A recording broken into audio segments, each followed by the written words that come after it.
कि एक बार ब्रह्मा जी ने राजा दक्ष को प्रजापति घोषित कर दिया। प्रजापति घोषित किया तो सम्मान समारोह रखा गया। सम्मान समारोह में सब देवता पधारे, भोले बाबा भी, विष्णु भगवान भी, ब्रह्मा जी भी, सब जने आए, आकर बैठ गए।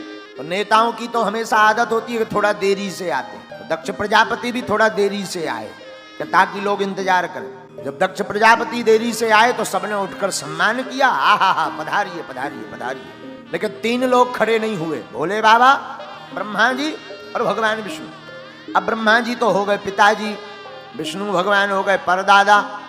भोले बाबा ने सोचा हम में और भगवान विष्णु ब्रह्मा में क्या अंतर है, सो भोले बाबा भी नहीं भय।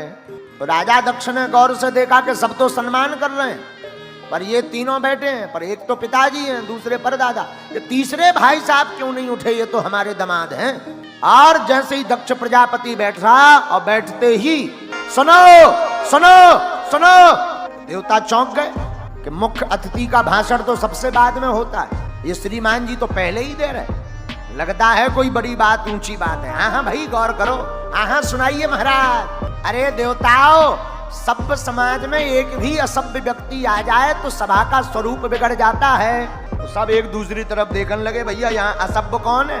राजा दक्ष बोले, तुम्हें दिखाई नहीं पड़ रहा ये नंगा शिव, न बैठने का ज्ञान न उठने का ज्ञान, हमेशा भूत प्रेतों के संग रहता है, भूतों जैसी आदत। तो किसी ने कहा सरकार तुमको इतने अवगुण दिखाई दे रहे तो अपनी बेटी का विवाह क्यों किया।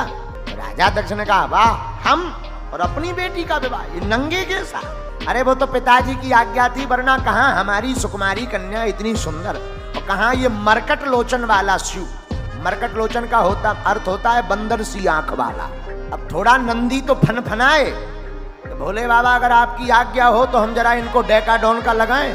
भोले बाबा ने कहा नहीं नहीं नहीं, शांति के साथ बैठो, ये ससुराल की गालियां हैं, किसी को विवाह में मिलती, हमें शादी के बाद मिल रही है, प्रेम पूर्वक पाओ। अब बेचारा नंदी भी क्या करे, चुप बैठ गया।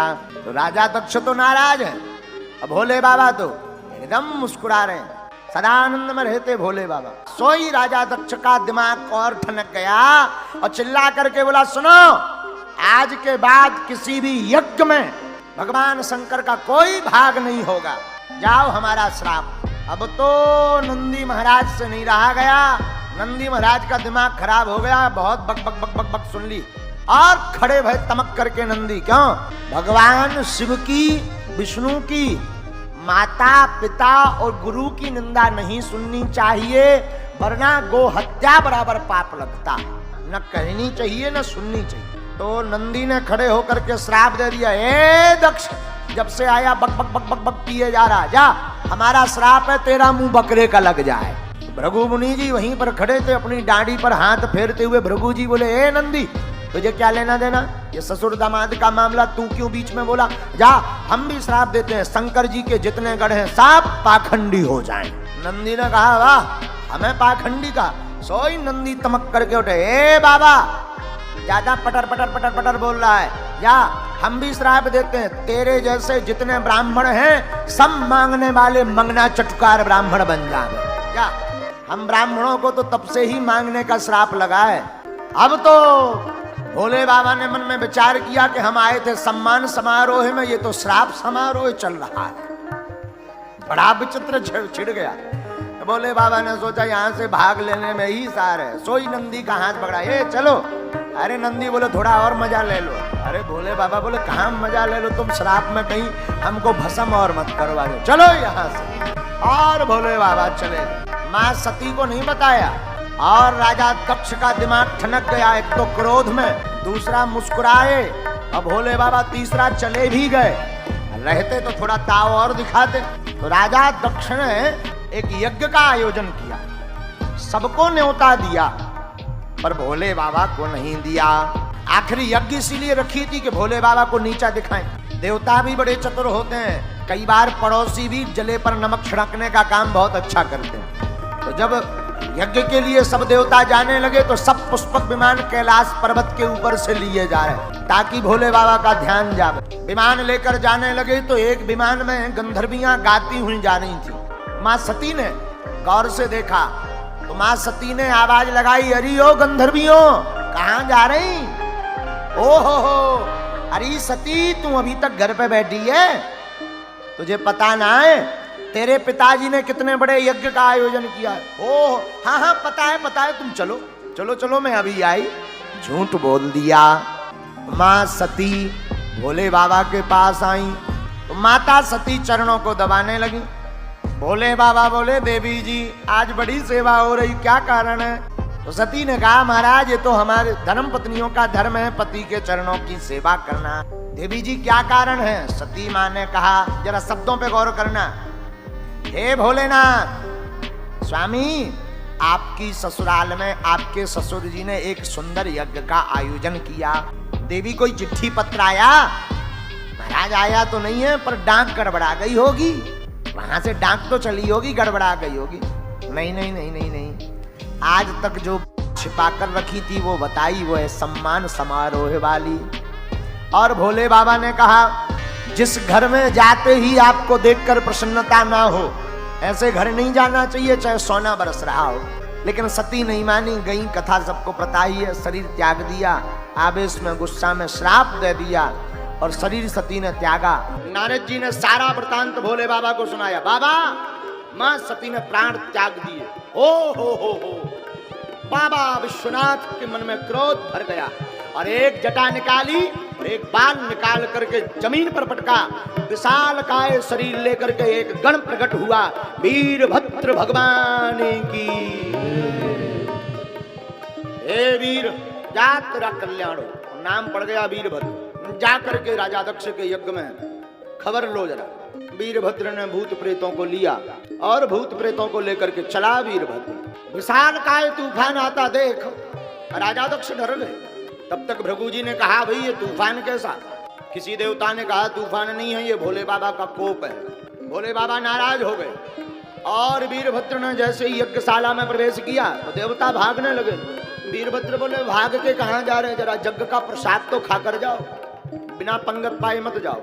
सब देवताओं को बांध लिया और देवताओं को बांधा तो वीरभद्र बोले, बताओ गणों भूत प्रेतों क्या करना है? तो जो गण पहले आए थे वो बोले, सरकार ये जो पूखा देवता है ना, पूसा देवता, जब हम पिट रहे थे ये बड़ी दांत दिखा रहे थे 32। अच्छा हाँ, एक मुक्का बनाया वीरभद्र ने, उनके 32 स्वाहा कर दिए। ले और बताओ।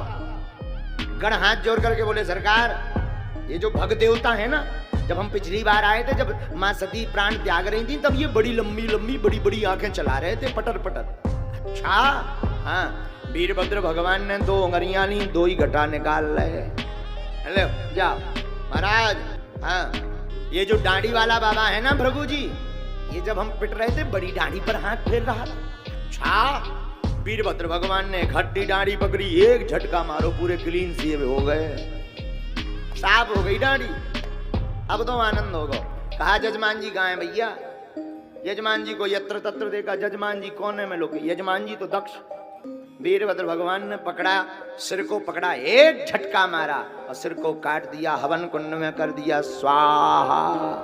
भूत प्रेतों ने यज्ञ विध्वंस कर दी, बल्लियां उखाड़ दी, हवन कुंड में लकड़ियां भर दी। 2-3 भूत प्रेत रायते के कुंड में ऐसे डूब गए, नाक पकड़ के हर हर महादेव, एक बाल्टी और।